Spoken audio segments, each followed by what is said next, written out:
Mi demonio de parálisis del sueño es en realidad un tipo bastante relajado. Mi primer recuerdo de parálisis del sueño sucedió cuando tenía 10 años. Lo recuerdo porque fue la noche en que mis padres me llevaron a ver Shrek 2 por sacar buenas notas en mi boleta de calificaciones. Era una función nocturna, así que llegamos tarde y mi mamá me metió directamente en la cama cuando llegamos a casa.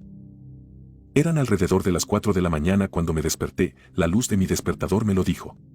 No podía sentir nada, ni mi pijama contra mi piel, ni el calor de mi cabeza contra la almohada. Podía sentir mis brazos y piernas, pero los sentía pesados, como si un gran peso los estuviera sujetando. Traté de gritar pero no pude, mi voz quedó atrapada en mi garganta, mis labios no podían moverse. Reuní un gemido débil que sonó como un cruce entre el croar de una rana y el gemido de un zombi, pero eso fue todo. Pensé que estaba muerta, que así es como se siente la muerte, estar despierto pero sin poder moverme ni decírselo a nadie. Mi mente luchó con la idea de ser colocado en un ataúd, incapaz de decirle a nadie que todavía estaba viva aquí, incapaz de moverme o decir nada cuando la tapa se cerró y me pusieron en el suelo, todavía viva.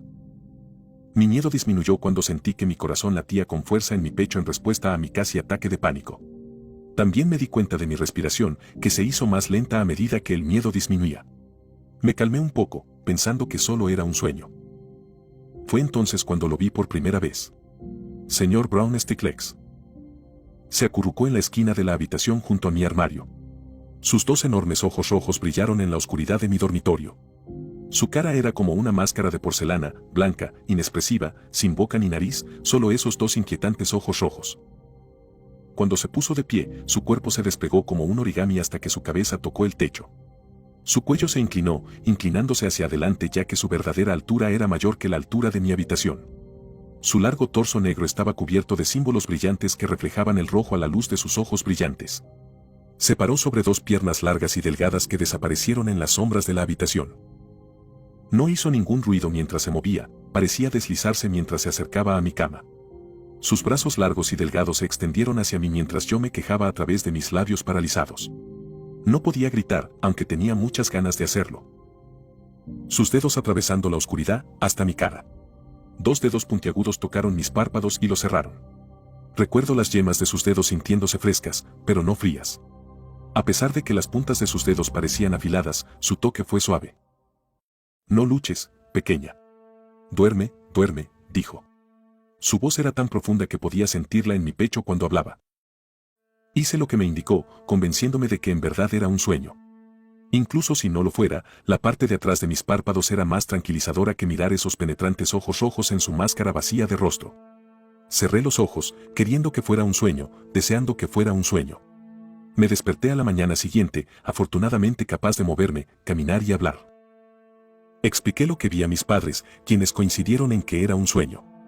Mi mamá intentó flotar la idea de que algo de Shrek 2 me asustaba, pero ni mi papá ni yo lo creímos. Para confirmar, papá me pidió que hiciera un dibujo de lo que vi para ellos. Mientras dibujaba, me quedé sin crayón negro y tuve que terminar sus piernas con el siguiente color más oscuro en mi caja de crayones. Hola, señor Brown Stiglitz, dijo mi papá cuando le entregué el dibujo. Deja a mi hija en paz ahora, ¿oíste? Así es como mi demonio de la parálisis del sueño terminó con el nombre de M.R. Brown Stiglitz. Darle un nombre tonto ayudó a aliviar un poco el riesgo de irse a la cama la noche siguiente. Mi papá incluso hizo un barrido de la habitación, llamándolo. Aquí, señor Brown Stiglitz, dijo, silbando como si estuviera llamando a un perro. Me hizo reír y todo el ambiente se sintió más divertido que aterrador. Pero una vez que me arroparon y apagaron la luz, sentí que el temor volvía a apoderarse de mí. La oscuridad golpea con más fuerza cuando esperas encontrar algo acechando en las sombras. No sé cuánto tiempo busqué, pero finalmente me quedé dormida. En las semanas siguientes, busqué al señor Brown Stiglitz todas las noches mientras me dormía. Incluso cuando iba a fiestas de pijamas, hacía una revisión superficial en caso de que lo acompañara a la casa de un amigo. Con el paso del tiempo, mis búsquedas se volvieron menos frecuentes. Fue un par de meses después, la noche antes de mi primer día de clases en 5º grado, cuando me desperté con el señor Brown Stiglitz sentado a horcajada sobre mi cama, su cara vacía a centímetros de la mía. Un grito se atascó en mi garganta, sonando como una ráfaga de aire saliendo de un flotador de piscina. «Calla, niña», dijo. Su voz era profunda, sin eco. No sabía cómo hablaba sin boca, pero lo escuché de todos modos.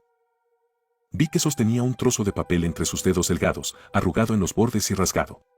Lo levantó para mostrármelo. En la página había una mancha rosa con puntos azules en lugar de ojos y una graciosa sonrisa roja y líneas de palitos en lugar de piernas y brazos. Yacía sobre un rectángulo azul. Encontré la imagen que dibujaste de mí. Así que te hice un dibujo, dijo.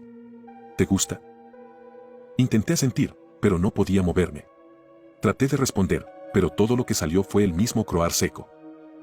¿Me dibujarás otro? Me gustó tanto el primero, me diste pantalones. Me veo bien con pantalones. Una vez más, no pude responder ni moverme para darle una respuesta. Debe haber sido capaz de leer mi intención, porque metió la foto debajo de mi almohada antes de cerrar mis ojos de nuevo. Cuando me desperté por la mañana, me incorporé y tiré la almohada de la cama.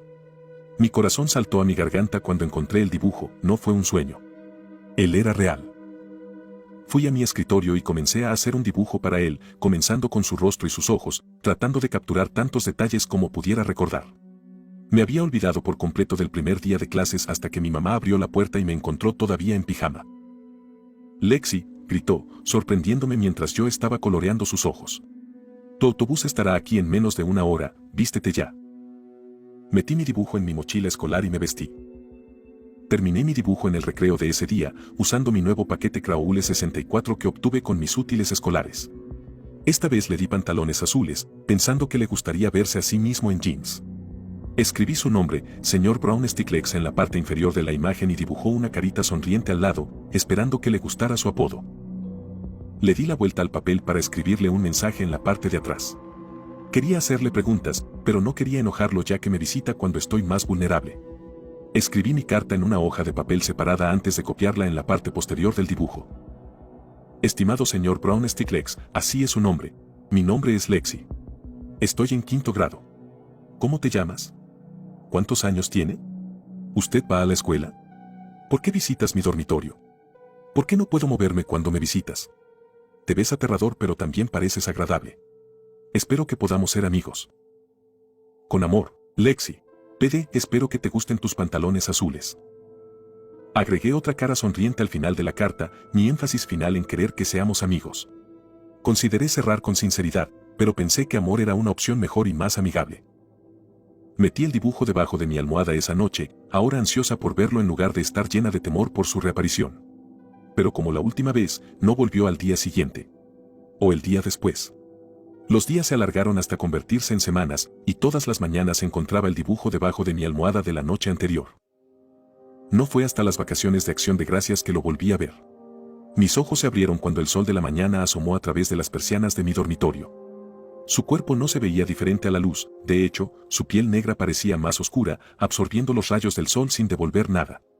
Sus ojos parecían más abiertos que antes, si tuviera boca me habría imaginado que estaba sonriendo. En sus dedos delgados estaba la imagen que dibujé para él. «Hola Lexi», dijo. «Gracias por el dibujo, me veo bien con pantalones azules». Quería sonreír, pero, bueno, parálisis del sueño. Volteó el dibujo hacia el lado con mi carta. «Responderé a tus preguntas lo mejor que pueda. No tengo un nombre, ninguno que puedas pronunciar, pero estoy feliz de que me llame señor Brown Sticklets. En cuanto a mi edad, existo fuera de la construcción del tiempo, por lo tanto no tengo edad. No voy a la escuela, ni sé lo que es la escuela. ¿Por qué te visito? Te visito para alimentarme de la energía de tu alma». Mi respiración se aceleró cuando un gemido mudo salió de mis dientes. Quería correr, quería alejarme de él, pero estaba inmovilizado, incapaz de moverme. Percibió mi inquietud y trató de calmarme acariciando mi frente. «Déjame explicar. ¿Has estado en el océano? Parece vasto, casi ilimitado cuando miras hacia el agua azul, sin tierra visible al otro lado». En mi mente estaba parado en una playa. Sentí la brisa salada del océano contra mi cara mientras miraba la enorme masa de agua. Las olas tocaban mis pies. Sentí la corriente de agua sobre ellos seguida por el hilo de arena y guijarros cuando el agua retrocedió. Tu alma es como un océano, niña. Vasto, ilimitado, indefinible con palabras para tu comprensión. Solo tomo un pequeño sorbo, un solo vaso de agua de un vasto océano. No soy alguien que podría consumir un océano entero. Nubes oscuras se formaron sobre el agua mientras miraba las olas coronadas de blanco. Las nubes desataron un fuerte aguacero, tiñendo el horizonte de gris mientras la lluvia caía del cielo sobre el océano. Así como la lluvia cae sobre el océano, tu alma puede reponerse con más de lo que yo podría consumir, ni siquiera en 1000 de tus años. ¿Eso te hace sentir mejor? En la playa, en la visión de mi mente, volví a mi habitación de nuevo. Bien. En cuanto a tu última pregunta, ¿por qué no puedes moverte? Nos encontramos en un punto fuera de tu tiempo, donde tu mundo y el mío se tocan. Tu cuerpo físico no puede moverse aquí, pero si persistes puedes aprender a hablarme con tu mente y responderé tus preguntas a cambio de tus dibujos. Puedes hacer dibujos de lo que quieras, quiero saber más de tu mundo. En mi mente, asentí de nuevo. Este conocimiento es un regalo para que podamos entendernos más. No soy alguien que te lastimaría. Presionó sus dedos en mis párpados de nuevo, cerrándolos. En mi mente, todavía estaba en la playa, pero el sol se estaba poniendo y no se veían estrellas a través de la lluvia. Volví a dormirme con el sonido de la lluvia que caía. A la mañana siguiente les pedí a mis padres un cuaderno de bocetos y lápices de colores. Intentaron retrasarme hasta Navidad, pero como pasaba la mayor parte de mis tardes y fines de semana dibujando en mi habitación, papá me dejó abrir uno de mis regalos una semana antes, un cuaderno de bocetos Strathmore con 100 páginas con un paquete de 50 Crayola. Lápices de colores. Empecé dibujando al resto de mi familia, mamá, papá, mi hermanito Tommy, nuestra gata Libby y aunque ya había muerto, nuestro perro Pancakes. Luego dibujé nuestra casa, luego nuestro auto, luego mi escuela. Seguí dibujando todo lo que se me ocurrió, árboles, pájaros, insectos, hasta que mi cuaderno de bocetos estuvo lleno. Usé mi asignación para comprar más libros para poder seguir dibujando. Perfeccioné mi oficio, rehaciendo mis dibujos anteriores con mayor detalle. Mis pensamientos consideraron sus palabras, no soy alguien que pueda consumir un océano entero. Quería preguntarle si había quienes pudieran, pero no estaba seguro de querer saber esas cosas. El señor Brown Stiglitz no regresó hasta mi primer año de secundaria. Para él, no era como si hubiera pasado el tiempo. Leí sobre sueños lúcidos en el tiempo entre visitas para que cuando regresara pudiera hablar mejor con él. Sostuvo mi libro en sus manos, hojeando mis dibujos, adorando el mayor refinamiento de mis habilidades de dibujo. Llené una docena de blocs de dibujo y actualicé los lápices Crayola Prismacolor Premier para mis dibujos. Su mayor sorpresa fue cuando, después de felicitarme por mis dibujos, hablé con él. Gracias. Dije, viendo las palabras en mi mente mientras las decía en voz alta. Si tenía una expresión de sorpresa, sus ojos lo mostraban. Has estado muy ocupado, niña, dijo. ¿Tienes alguna pregunta que te gustaría hacer? Dudé, pero finalmente formé las palabras en mi mente. ¿Hay criaturas que pueden consumir un alma entera? No respondió de inmediato, lo que me hizo pensar que no había preguntado correctamente. Cuando le pregunté por segunda vez, puso un dedo en mis labios como para callarme. Hay quienes pueden. Son conocidos como los oscuros. Son capaces de consumir almas enteras, vaciarlas, dejándolas secas y estériles. No debes temerlos, pero tampoco debes provocarlos. Sus ojos se curvaron hacia abajo, como si estuviera preocupado o asustado. ¿Qué es lo que parecen? Yo pregunté. En mi mente, mis visiones estaban llenas de imágenes de criaturas grandes y terribles. Arañas más altas que el Empire State Building sobre delgadas y delgadas patas de sombra y humo. Monstruos con tentáculos en los mares levantando ballenas azules como si fueran juguetes, desgarrándolas en pedazos con sus picos quitinosos curvos. Grandes y gráciles criaturas voladoras que derribaban huertos y bosques con el batir de sus correosas alas. Te los mostraré solo porque me lo pides, dijo el señor Brown Stiglitz, pero es mejor que no hablemos ni pensemos en ellos. Déjalo ser. Asentí en mi mente. Se inclinó hacia adelante y presionó su cara de plato contra mi cabeza como si fuera a besarme en la frente, lo cual era extraño ya que no tenía boca. Luego, como de costumbre, me cerró los ojos y volví a dormirme. Mi vida dio un vuelco durante los últimos años de la escuela secundaria. Mi papá perdió su trabajo, y cuando la búsqueda de uno nuevo se prolongó, recurrió a la bebida para hacer frente a su fracaso. No era abusivo, pero tampoco era divertido estar cerca de él. En los meses siguientes, mis padres acallaban sus discusiones cuando entraba en la habitación y me saludaban con una sonrisa como si no pasara nada. Eso duró hasta el día en que llegué a casa de la escuela y se pelearon por un aviso de ejecución hipotecaria del banco. Nos mudamos durante un fin de semana de nuestra casa en los suburbios a un departamento al otro lado de la ciudad. Interioricé mis sentimientos durante ese tiempo. Me retiré de mis amigos y actividades escolares además del club de arte, el único que todavía podíamos pagar. Vi a mis amigos conduciendo a la escuela y pasando el rato mientras yo viajaba en autobús, demasiado pobres y demasiado apartados para participar. Mis gustos comenzaron a cambiar también.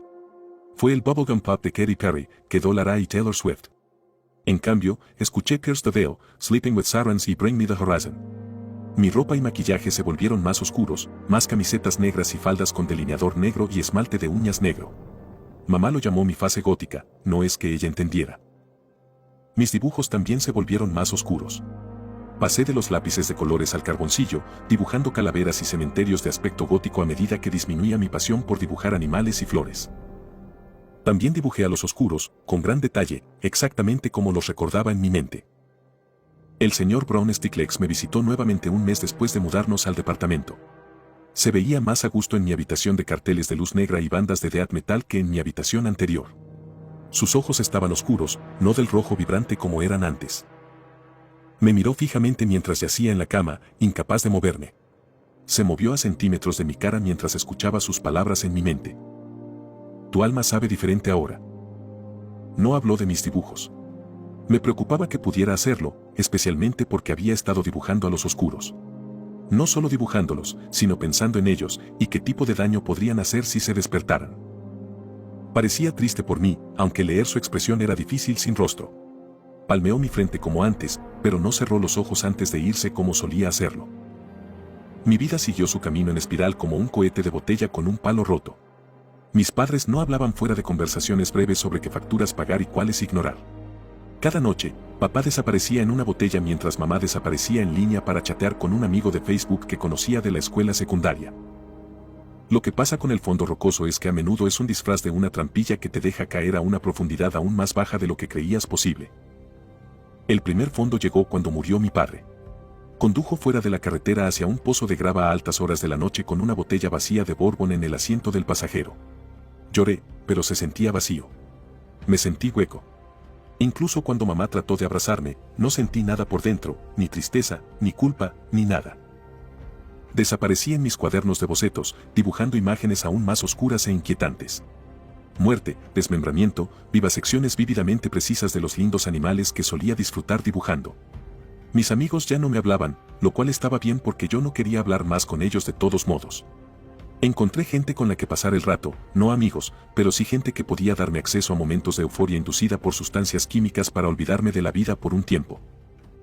Así como así, la trampilla se abrió, llevándome a un nuevo fondo de adicción.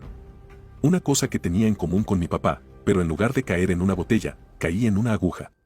Robé dinero del bolso de mi mamá para alimentar mis hábitos, no es que ella se diera cuenta.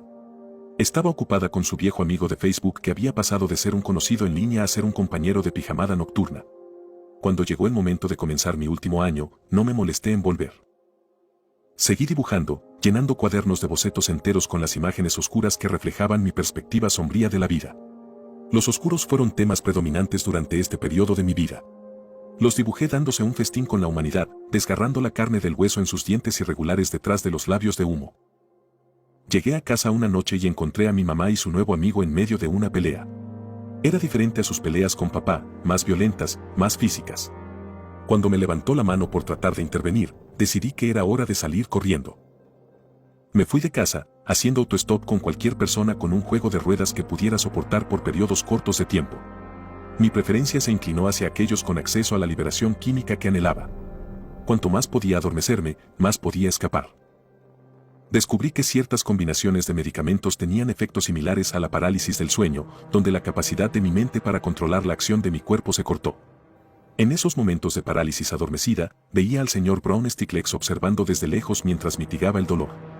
También vi lo que percibí como los oscuros, pero no estaban escondidos en las sombras como lo hizo el señor Brown Stiglitz. Eran las sombras. Los llamé también, porque en esos momentos no quería nada más que ser vaciado y vaciado, un vacío tan oscuro que ningún dolor podría penetrarlo. Cuando no respondieron, llamé al señor Brown Stiglitz, pero desaparecía cada vez. Tal vez todo fue solo una alucinación alimentada por drogas.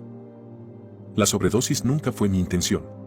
Estaba presionando demasiado, tratando de encontrar el borde del vacío después de sentirme tan bajo, buscando ese algo extra para filtrar el ruido de fondo. Lo llevé demasiado lejos, administrándome una dosis casi letal. En un momento, estaba acostado junto a extraños en un colchón manchado en un almacén abandonado. Luego vino la oleada inicial de felicidad eufórica. Y luego, nada. Quienquiera que fuera con quien viajaba en ese momento me dejó en la acera frente a la sala de emergencias, convirtiéndome en el problema de otra persona. Este fue mi momento de fondo, aunque en ese momento se sintió más como una caída libre. Pasé 3 semanas en coma. Era consciente de mi entorno y podía escuchar a los médicos y enfermeras mientras revisaban mis signos vitales y se ocupaban de mi limpieza y mantenimiento, pero no podía moverme ni hablar. Al final de mi tercera semana en la UCI en una incubadora, miré hacia arriba y encontré al señor Brown Stiglitz flotando sobre mí, sus ojos redondos y rojos mirando a través de la oscuridad. ¿Qué te has hecho a ti misma, niña?, su voz habló dentro de mi mente. En mi mente, estaba a su lado, de pie en medio de un vasto desierto de sal. El suelo estaba agrietado y seco en un patrón hexagonal que se extendía en todas direcciones. Esta es tu alma ahora, no queda nada para beber. Escuché que el pitido de mi monitor de frecuencia cardíaca en mi habitación del hospital se aceleró cuando el miedo entró en mi mente. Llamé a los oscuros, dije. Pedí que vinieran. Me vaciaron mi alma. No, hija mía. Tú hiciste esto, solo has consumido. Y ahora, no queda nada. Caí de rodillas en medio de la sal cuando sentí un estruendo en lo profundo de la boca hueca de mi estómago. Me incliné hacia adelante sobre mis brazos, pero ya no eran mis brazos. Estaban completamente negros y vacíos. Podía sentirlos, pero cuando los miré, eran vacíos de humo y sombra. Me puse de pie sobre mis piernas, pero ya no eran mis piernas. La oscuridad se arremolinaba por mi torso y bajaba por mis brazos. El vacío dentro de mí consumió todo mi cuerpo hasta que solo quedó mi cabeza. ¿Qué me está pasando? Escuché un chasquido cuando mis brazos y piernas se separaron, formando 8 piernas negras, delgadas y delgadas. Me derrumbé sobre ellos, incapaz de sostenerme. El señor Brown Stiglitz se deslizó frente a mi cara, sus ojos a centímetros de los míos. Como te dije, niña, solo los oscuros tienen la capacidad de consumir un océano entero de un alma. Ese es tu destino. Eso es en lo que te convertirás. De vuelta en la habitación, mi monitor de frecuencia cardíaca se estrelló contra una línea plana. Sentí que la fría oscuridad subía por mi cuello hasta mi cabeza mientras el vacío me consumía. Era consciente de las enfermeras y los médicos acurrucados alrededor de mi cuerpo, preparando el carro de parada, pero todo lo que sentía era el frío que consumía lo que quedaba de mí. Ayúdame, pronuncié. Por favor. Mi cuerpo físico se sacudió por las paletas eléctricas, pero no sentí nada. Solo la fría oscuridad. Una aguja se inyectó en mi vía intravenosa mientras se recargaban para otra ráfaga de electricidad. Todavía no sentí nada. Solo frío, solo oscuridad, solo el vasto vacío del vacío. El señor Brown Stiglitz inclinó la cabeza mientras miraba a través de sus ojos rojos que no parpadeaban. Se inclinó hacia adelante, presionando su rostro como un plato contra mi frente. Sentí una vibración contra mi piel, seguida por la sensación de hormigueo del regreso del calor. La oscuridad retrocedió por mis brazos y piernas. Mientras se alejaba, el rojo de sus ojos había disminuido. Un regalo, para la chica que me regaló los pantalones. Una lágrima se formó en mi ojo. Rodó por mi mejilla y cayó sobre el paisaje reseco de abajo. Antes de que pudiera decir algo, una sacudida electrónica recorrió mi cuerpo, alejándome de la extensión del desierto de sal y de regreso a mi habitación del hospital. El ritmo sinusal de mi monitor de frecuencia cardíaca volvió a la normalidad. Sentí el gel frío de las palas del desfibrilador contra mi pecho. Recuerdo apretar la mano de una de las enfermeras asistentes, quien me sonrió. Mira quién está despierta. Lloré, pero era diferente que antes. Sentí el dolor que había estado evitando durante mucho tiempo, pero también sentí algo más. Me sentí agradecido y sentí una sensación de esperanza que no había sentido en mucho tiempo. Fue un largo camino de regreso de la oscuridad, pero lo que pasa con el camino a la recuperación es que, como un camino, conduce a un destino. Después de años de deriva apática hacia el vacío, tener un destino fue un primer paso importante para encontrar el amor propio. Me volví a conectar con mi madre, que estaba luchando con su propia forma de oscuridad. Nos apoyamos el uno en el otro, hablando y yendo a terapia mientras resolvíamos los problemas que nos separaban. Después de que me dieron de alta del hospital, volví a casa con ella, su amiga de Facebook se había ido. Obtuve mi GED y usé mis muchos cuadernos de bocetos como carpeta para obtener un puesto de aprendiz en un salón de tatuajes. Llevo 4 años limpia y se siente bien volver a sonreír. De acuerdo, sigo prefiriendo Kerstedel a cualquier cosa del catálogo de Katy Perry, y mis tatuajes y joyas tienen más calaveras que conejitos esponjosos, pero eso es todo superficial. Ya no anhelo que la oscuridad me consuma. A menudo pienso en la visión con el señor Brown Stiglitz esa noche en el hospital. No lo había visto desde esa noche, y a menudo me pregunto sobre el estado de mi alma desde ese día. ¿Se ha reabastecido o sigue siendo el páramo seco y estéril al que me llevó en la noche? Anoche, alrededor de las 3 de la mañana, finalmente obtuve mi respuesta. Me desperté con una pesadez en el pecho, brazos y piernas. Al principio sentí que me agarraba el miedo, como la primera vez que lo experimenté. Pero luego, en el rincón oscuro de mi habitación, vi ojos rojos brillantes que me miraban desde las sombras. A pesar de mi parálisis del sueño, no pude evitar sonreír cuando escuché su voz llamándome. Hija, tu alma sabe mucho mejor ahora. Espero que el video te haya gustado, y de ser así, no olvides dejar tu like y suscribirte. Te ha hablado el Solo, y esto ha sido El Abismo. Buenas noches.